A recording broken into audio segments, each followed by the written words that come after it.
পৰা ধুবুৰীলৈ আপোনাৰ গুৱাহাটীলৈ ট্ৰেইন চলাচল কৰে যাত্ৰীবাহী ট্ৰেইন, কিন্তু ধুবুৰীৰ পৰা আৰু এটা ৰেল লাইন আছে আপোনাৰ বিলাচীপাৰা হৈ প্ৰত্যেকখন ডিষ্ট্ৰিক্টৰ পৰা হেড কোৱাৰ্টাৰ ষ্টেটলৈকে এটা ৰেল আছে, যাত্ৰীবাহী ৰেল চলাচল কৰে, ইণ্টাৰচিটি এক্সপ্ৰেছ, কিন্তু ধুবুৰীৰ ক্ষেত্ৰত নাই। সেই ক্ষেত্ৰত কিবা মই আপোনালোকক ধন্যবাদ জনাম যে অকণমান আপোনালোকেও ভাবিছে মোৰ দ্বাৰা কাম হ'ব বুলি, সেইকাৰণে ইমান হেঁচা দিছে। সেইটো যে আহিছে সেইটো এটা ভাল লক্ষণ। গতিকে আপোনালোকে অকণমান মোক লিখিতভাৱে দিব। এই 7টা দিন হৈছে, 5 বছৰ থাকিম নহয় মই। আপোনালোকে গণক 22, 23, 24, 25ৰ পৰা আজি হ'ল কেই তাৰিখ? 3 তাৰিখ। 300 দিনৰ ভিতৰত শনি দেওবাৰকেইটা বাদ দিলে বোলে 8 দিন হয়। গতিকে এইটো মোক ক'ব, মই আপোনালোকক দেখিব যে এইখিনি কথা মই আজি আপোনাৰ কিবা কাৰণত মই হেঁচা দিম, পিছত মই পাৰিলে নিজে কৰিম। স্যাৰ, অন্তিমটো প্ৰশ্ন, পৌৰসভা ঐতিহাসিক পৌৰসভা বুলি ক'লে ভুল নহ'ব। এইখন পৌৰসভাতে নেতাজী সুভাষ চন্দ্ৰ বসুৰ দৰে ব্যক্তিত্বৰ পদাৰ্পণ ঘটিছিলে। আজি আপোনাৰ আহি এই মুহূৰ্তত আৰু আমাৰ ষ্টাফ বা পৌৰসভাৰ যিখিনি ষ্টাফ আছে, সেই ষ্টাফৰ লগত মিলি পেলাই কিবা অনাগত দিনত মই আপোনালোকে চাওক, মই এইটো ধুবুৰীত যে এতিয়া মই সদস্য হিচাপে আহিয়ে যে কৰিছোঁ সেইটো নহয়। মই ইয়াত সাংগঠনিক হিচাপেও আহি ইয়াত ৰিক্সাৰে ঘূৰিছিলোঁ। মই ইয়াত জানো কথা বতৰাবিলাক। মই আহি বিভিন্ন ঠাইত যোৱাতকৈ মই অল চাৰ্কেট হাউচত থাকি বেছি ভাল পাওঁ। ইয়াৰ যিটো আপোনাৰ প্ৰাকৃতিক সৌন্দৰ্য, ইয়াৰ মই আপোনালোকক অন্যত যাওঁ নাযাওঁ, মই দূৰৰ পৰা আহি পেলাই আপোনাৰ গৌৰীপুৰত মই যিটো মিক্স পপুলেশ্যনৰ কালচাৰ, সেই কথাখিনি বাৰে বাৰে মই কৈ আছোঁ, তাত আপোনাৰ মই যাওঁ। এইখন এজন বুৰঞ্জী প্ৰসিদ্ধ, কাৰ দিনৰ মই নকওঁ, বুৰঞ্জী প্ৰসিদ্ধ ঐতিহাসিক ঠাই। আজি আমাৰ পানীৰ কানেকশ্যন আছে। আজি আপোনালোকে কওক, ব্ৰিটিছে কওক, বিভিন্ন ধৰণে কওক, য'তেই আপোনাৰ টাউন ভাল হৈছে তাত পানীৰ লগত সংযুক্ত থাকে।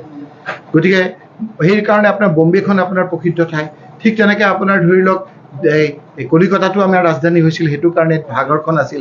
আমাৰ ইয়াৰ ব্ৰহ্মপুত্ৰখন আমি ব্যৱহাৰ কৰিবৰ কাৰণে মই চৰকাৰৰ লগতো কথা পাতিম, বোধহয় এইটো বহুতখিনি ক্ষেত্ৰত আগবাঢ়িব যদি আমি ইয়াৰ পৰা জাহাজ চলাচলটো ভালকৈ কৰাব পাৰোঁ। ৱাটাৰ কানেক্টিভিটিটো যদি আমি ইয়াৰ পৰা কেলকাতালৈকে আমি কৰিব পাৰোঁ, তেতিয়া আমাৰ বহু ক্ষেত্ৰত আমাৰ সুবিধা হ'ব। তেতিয়া আমাৰ বহু ক্ষেত্ৰত ইয়াৰ গুৰুত্বটো বাঢ়িব। এই ক্ষেত্ৰতো মই নহয় টুৰিজিম, ব্যৱসায় বাণিজ্যৰ ক্ষেত্ৰত, ব্যৱসায় বাণিজ্য আমাৰ ইয়াৰ মানুহবিলাক আমাৰ ব্যৱসায়িক ভিত্তিক কৰে। ইয়াৰ আপোনাৰ লেকিন লেংগুৱেষ্টিক মাইনৰিটিৰ মানুহ সৰু সৰু দোকান দেখিব, কিন্তু তেওঁলোকে ব্যৱসায়িকভাৱে একেবাৰে খুব পাকৈত। এই মানুহখিনিক লাগে সুবিধাখিনি, অকল তেওঁলোকে নহয়, অকল কাষ্ট কমিউনিটিক। মই গতিকে এই কথাখিনি আপোনালোকৰ মগজুত আছে, কেৱল কথাৰে নহয়, কামত কৰিবৰ কাৰণে আপোনালোকৰ অকণমান সহযোগ লাগিব, আপোনালোকৰ সহযোগিতা। আপোনাৰ মাটিডোখৰ এতিয়া বেলেগে লওঁ, এটি বিশৃংখল পৰিৱেশ এতিয়া সৃষ্টি হৈ আছে। তাতে কেতিয়াবা কেতিয়াবা কাজিয়া লাগে, আৰু তেওঁলোকে অভিযোগ কৰা মতে যোনটো কমিটি তাতে ৰান কৰিছে এইটো চেফ বস্তু। প্ৰথমতে মই ক'ম যে জ্বলন্ত সমস্যা যদি আপুনি কয়, জ্বলন্ত সমস্যা হ'ল গৰাখহনীয়াৰ আছে। ফাৰ্ষ্ট মোৰ চকুত, আপোনাৰতো যি হ'লে হ'ব পাৰে, মোৰটোত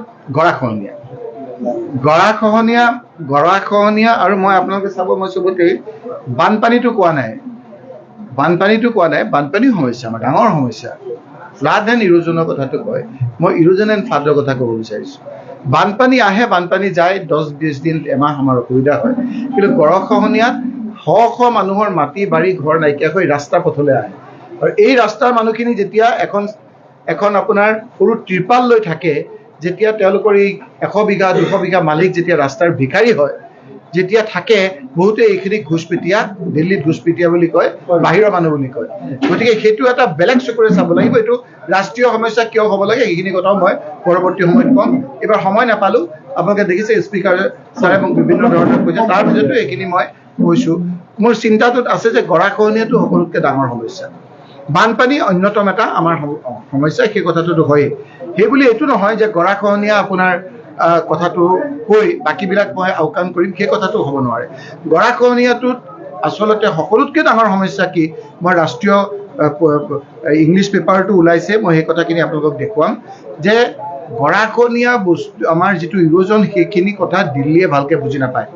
মই এইটো কথা নকওঁ যে আজি ইমান বছৰে বিভিন্ন দল সংগঠনৰ MP সকলে এই কথাখিনি তাত কোৱা নাই, কৈছে, কিন্তু দিল্লীক বুজাব পৰা নাই বুলি মই ভাবোঁ। সফল হ'ব পৰা নাই এইকাৰণে যে তাত গৰাখহনীয়া নাই।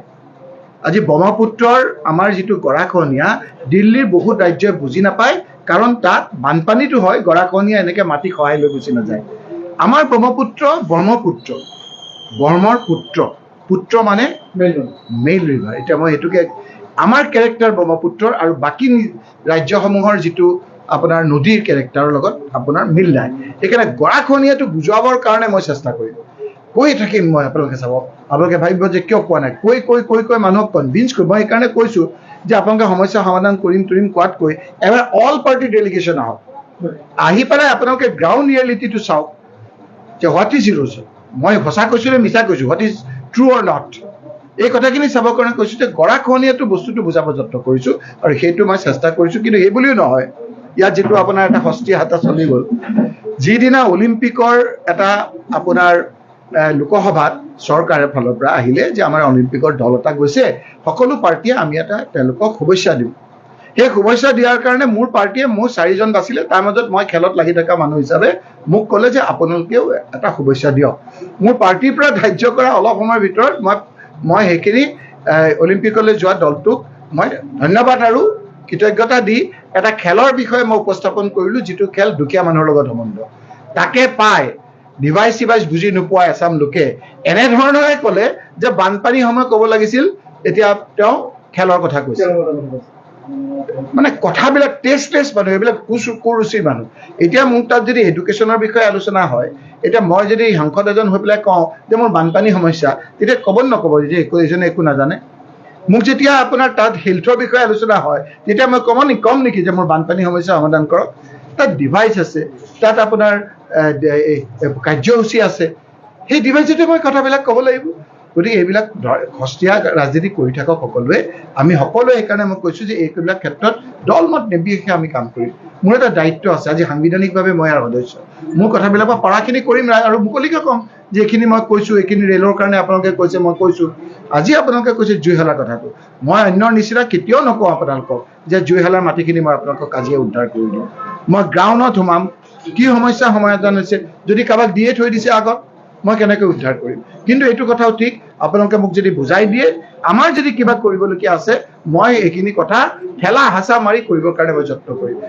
এইখিনি সংসদ হিচাপে মই ৰাজ্য চৰকাৰকো হেঁচা দিম, আৰু যদি প্ৰয়োজন হয় মই দিল্লীৰ লগতো কথা পাতিম, আৰু নিশ্চয়কৈ কনভিন্স কৰিব পাৰিলে এই কথাখিনি হ'ব।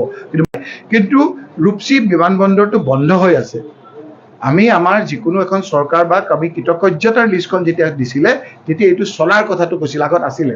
মই এতিয়া সজোৰে ক'ম, আমাৰ BTADৰ MP ডাঙৰীয়াও তাত কৈছে যে এই এয়াৰপৰ্টটো চলাৰ কাৰণে যিখিনি কৰিব লাগে কম দিনৰ ভিতৰতে আপোনালোকে এইখিনি মোৰ মুখেৰে বিভিন্ন ক্ষেত্ৰত, অকল সংসদত ক'লেই নহ'ব, মিনিষ্টাৰক লগ পাই মই হেঁচা দিম। আৰু মিনিষ্টাৰজন মই দেখিছোঁ যে সংসদত one of the best minister মই যেনেকুৱা দেখিছোঁ, কৈছোঁ আজি মই তেওঁলোকক নিশ্চয় ক'লে এই কামখিনি অকণমান কৰিব পাৰিম। দ্বিতীয়তে কথাটো হ'ল যে কোনো নোকোৱা কথা এটা মই আজি আপোনাক কৈছোঁ, আগত কৈছে নেকি নাজানো, মই 377 বুলি এটা আমাৰ লোকসভাত এটা ধাৰা আছে, rules and procedure conduct of business in Lok Sabha. তাত 377ত জ্বলন্ত কাৰেণ্ট সমস্যাবিলাক ৰাখিব পাৰি। মই এইকেইটা দিনত, এই 7টা দিনতেই মই আপোনালোকক দেখুৱাই দিম, সেইটো আহিছে। 377ত মই দিছিলোঁ যে আমাৰ দুখীয়া বহুত মানুহে আইনৰ যিটো আপোনাৰ সুবিধা পাব লাগে, বহু ক্ষেত্ৰত সুবিধা নাপায় পইচাৰ কাৰণে, যাৰ কাৰণে মানুহবিলাকে এতিয়া গুৱাহাটীত গৈ হাইকোৰ্টত ইয়াত হাৰিলেও জাষ্টিছৰ কাৰণে আপোনাৰ হাইকোৰ্টত যাব নোৱাৰে। এতিয়া আপোনাৰ ইয়াৰ পৰা যিমান দূৰ, তাতকৈ বেছি দূৰ আপোনাৰ ডিব্ৰুগড়ৰ পৰা, তাতকৈ বেছি দূৰ আপোনাৰ বৰাক ভেলীৰ পৰা। মই কৈছোঁ যে পাৰ্মানেণ্ট হাইকোৰ্টৰ বেঞ্চ ধুবুৰীত এটা দিব লাগে, এটা দিব লাগে আপোনাৰ ডিব্ৰুগড়ত, আৰু এটা শিলচৰত দিয়াৰ কাৰণে মই কৈছোঁ। আপোনালোকে বোলে ফেচবুকত পাইছে, নাই পোৱা যদি মই আপোনালোকক দি দিম। গতিকে এই দুটা কথা, এটা গৰাখহনীয়া আৰু এইটো মই তুলিছোঁ। থাৰ্ড মই আৰু এটা আপোনাক কৰি আছোঁ, এইখিনি মই ক'ম। কিন্তু অকল যে মই সেই আপোনালোকে টিভিত দেখিলে মই ক'লোঁ 0 আৱাৰ্ছত অলপ সময় পাই, সেইটোৱে নহয়, মই কুৱেশ্যনো দিছোঁ গৰাখহনীয়াৰ ক্ষেত্ৰত। কুৱেশ্যন বোধহয় মোৰ 6 তাৰিখে আহিব, বা ষ্টাৰ্ট আহে নে আনষ্টাৰ্ট আহে মই নাজানো। ষ্টাৰ্ট আহিলেও আপোনালোকে জানিব, আনষ্টাৰ্ট আহিলেও আপোনালোকে যাব। গোটেই কথাখিনি ধুবুৰী বিশেষ মই সকলো কথা খোলাকে পাতিম, আপোনালোকেও মোক কথাখিনি খোলাকে ক'ব। যে লোকসভা চলি আছে, তাৰ মাজতে কেৱল সাংবিধানিক এক ব্যৱস্থা আছে যে মই যিহেতু সংসদ হ'লোঁ, গতিকে সাংবিধানিক এটা ব্যৱস্থা আছে যে সংসদ এৰিয়াৰ যিখিনি মিউনিচিপালিটি আছে, সেই মিউনিচিপালিটিবিলাকৰ এজন সদস্য হিচাপে, এক্স অফিচৰ মেম্বাৰ হিচাপে আনুষ্ঠানিকভাৱে শপত গ্ৰহণ কৰিব লাগে। আৰু সেই শপত গ্ৰহণ কৰিবৰ কাৰণে মই যোৱাকালি পাৰ্লিয়ামেণ্টৰ পৰাই পোনে মই ধুবুৰীলৈ আহিলোঁ, আৰু ধুবুৰীলৈ আহি আজি এটা সুন্দৰ ব্যৱস্থাৰে ধুবুৰী, গৌৰীপুৰ, গোলোকগঞ্জ, বিলাসীপাৰা, চাপৰ আৰু চাপতগ্ৰামৰ এক্স অফিচিয়েল মিউনিচিপালিটিসমূহৰ পৌৰসভাসমূহৰ সদস্য হিচাপে মই শপত গ্ৰহণ কৰোঁ। আৰু আজিৰ পৰা মই এই পৌৰসভাসমূহৰ মই এজন সদস্য হিচাপে আনুষ্ঠানিকভাৱে আজি স্বীকৃতি পালোঁ। গতিকে এই সুযোগতে আমাক মিউনিচিপালিটি পৌৰসভাৰ ধুবুৰীয়ে মোক ক'লে যে আমাৰ সংসদৰ বহুতে শপত গ্ৰহণ কৰিছে আজিলৈকে, ইয়াত কোনো ধৰণৰ আপোনাৰ তেওঁলোকৰ সংসদ পুঁজিৰ পৰা একো দিয়া নাই। অৱশ্যে এইটো কথাও ঠিক যে ধুবুৰী লোকসভা সমষ্টিটো ইমান ডাঙৰ সমষ্টি, 50 লাখ পপুলেশ্যন, প্ৰায় 27 লাখ ভোটাৰ প্ৰায়। গতিকে সংসদজনে পোৱা টকাটো 12 লাখেও সমান পায়, 27 লাখ ভোটাৰো সমান পায়। গতিকে ইয়াৰ মাজেৰে মোক যিহেতু এটা ক'লে, ময়ো আন্তৰিকতাৰে মই ক'লোঁ যে আনুষ্ঠানিকভাৱে এই সকলোতে মিলাই 12 লাখ টকাই আমি দিয়াৰ কথা আমি কৈছোঁ। এইটোৱে মই বুজাব চেষ্টা কৰিছোঁ যে ইয়াত আৰু কোনো অন্য কথা নাই, আমি সকলোৰে উন্নয়নৰ ক্ষেত্ৰত আমি সকলো এক, আৰু সেইকাৰণেই তাৰ যে মই এটা অংশীদাৰ তাৰটো বুজাবৰ কাৰণে মই আজি এই কথাখিনি সংসদ পুঁজিৰ পৰা দিয়াৰ কথা ঘোষণা কৰিছোঁ। আৰু মই সকলোকে ধন্যবাদ জনাইছোঁ আজিৰ এই অনুষ্ঠানত। একেবাৰে উপায়ুক্ত ডাঙৰীয়া, আমাৰ বন্তি তালুকদাৰ, অতিৰিক্ত আয়ুক্ত ডাঙৰীয়ানী, আমাৰ মিউনিচিপালিটিৰ পৌৰসভাৰ পৌৰপতি, আমাৰ সভানেত্ৰী, চেয়াৰপাৰ্চনসকল, আমাৰ পৌৰ আয়ুক্তসকল, ইয়াৰ লগত লাগি থকা অন্যান্য নিৰ্বাচিত আমাৰ যিসকল প্ৰতিনিধি আছে, পৌৰসভাৰ সদস্য সেইসকল, এই অনুষ্ঠানৰ লগত লাগি থকা একেবাৰে টেক্স কালেক্টৰৰ পৰা আৰম্ভ কৰি মিউনিচিপালিটিৰ বিভিন্ন ক্ষেত্ৰত চাফাই কৰ্মীৰ পৰা আৰম্ভ কৰি আমাক চাহ যোগান দিয়া সকলোকে, যিসকলে আজিৰ এই অনুষ্ঠানটো ইমান সুন্দৰকৈ আপোনাৰ অনুষ্ঠিত কৰিলে, তাৰ বাবে মই মোৰ ব্যক্তিগত ফালৰ পৰা তেখেতসকলক মই ধন্যবাদ আৰু কৃতজ্ঞতা জনাইছোঁ। আজি এই আপাহতে মই মোৰ সৈতে এই ধুবুৰীৰ এই অঞ্চলৰে আমাৰ এজন বিশিষ্ট নাগৰিক, প্ৰাক্তন মন্ত্ৰী, বিধায়ক ৱাজেদ আলী চৌধুৰী ডাঙৰীয়া আছে, সুভান আলী চৰকাৰ, তেওঁ বিধায়কো আছে। এই সকলোকে মই ধন্যবাদ আৰু কৃতজ্ঞতা জ্ঞাপন কৰিছোঁ। ইতিহাস থকা এটা পৌৰসভা ধুবুৰী পৌৰসভা, কিন্তু এই ধুবুৰী পৌৰসভা যিখিনি উন্নয়ন হ'ব লাগিছিলে সেইখিনি উন্নয়ন আজিলৈকে হ'ল। সাধাৰণতে আমাৰ এই কথাখিনি কোৱা যায়, যিমান উন্নয়ন হ'ব লাগিছিল সিমান উন্নয়ন হোৱা নাই। এইটো কথাও ঠিক, উন্নয়নটো আৰু সীমাৰেখা নাই। আজিৰ প্ৰতিযোগিতাৰ পৃথিৱীত আপুনি সেই টেলিফোন হেল্ল' কোৱাৰ পৰা আজি মোবাইল আহিলে, দৈনিক আপোনাৰ সলনি হৈ আছে। নিশ্চয়কৈ আমি সেইধৰণে আগবাঢ়ি যাব লাগিব। এইটো কথা অনস্বীকাৰ্য যে ধুবুৰী পৌৰসভাখন এতিয়াৰে নহয়, বহুদিনীয়া আপোনাৰ পুৰণি এখন আপোনাৰ টাউন, আজি 100 বছৰতকৈ বেছি পুৰণি। গতিকে এই পুৰণি আমাৰ এই টাউনখনত কেনেকৈ আমি সজাই পৰাই আমি আপোনাৰ চাওক আজি পৰ্যটক আকৰ্ষিত কৰিব পাৰোঁ। এটা সুন্দৰ পৰিৱেশ ইয়াত আছে। মই কাৰোবাৰ নাম ল'লে কাৰোবাৰ থাকিব পাৰি বুলি এটা কোনো অনুষ্ঠানৰ কথা মই কোৱা নাই। বুৰঞ্জী প্ৰসিদ্ধ আপোনাৰ ঠাই আছে। গৌৰীপুৰ থকা ঠাইখন আপোনাৰ কালচাৰেলি আপোনাৰ ৰিচ, আমাৰ গোটেই অসমে আমাৰ এই কথাবিলাক জানে। এই গোটেই কথাখিনি আমি নিশ্চয়কৈ কৰিব লাগিব। একেলগে কৰাটো আপোনাৰ অসুবিধা, তথাপি আন্তৰিকতাৰে এই কথাখিনি সকলোৰে লগত সমিল মিল গৈ আমি কাম কৰিম। আপোনালোককো আশা কৰিছোঁ যে আপোনালোকৰ চিন্তাত যিখিনি আছে সেইখিনি দিব। মোৰ আজি মাত্ৰ আনুষ্ঠানিকভাৱে লোকসভাত 8 দিনমান হৈছে। যোৱাবাৰ গ'লোঁ, সেইবাৰ আপোনাৰ শপত গ্ৰহণ কৰিলোঁ। 22 তাৰিখৰ পৰা আৰম্ভ হৈছে, শনি দেওবাৰটো বাদ দিলে মোৰ 8 দিনমান হৈছে। গতিকে 8 দিনতে আহি মই আপোনালোকৰ শপত বাক্য পাঠ কৰি অলপ হ'লেও মই আন্তৰিকতাৰে এইখিনি কৰাৰ কথা কৈছোঁ। পৰৱৰ্তী সময়ত আপোনালোকৰ লগত কথা পাতি যিমান পৰা যায় আন্তৰিকতাৰে কাম কৰিবৰ কাৰণে যত্নবান হ'ম।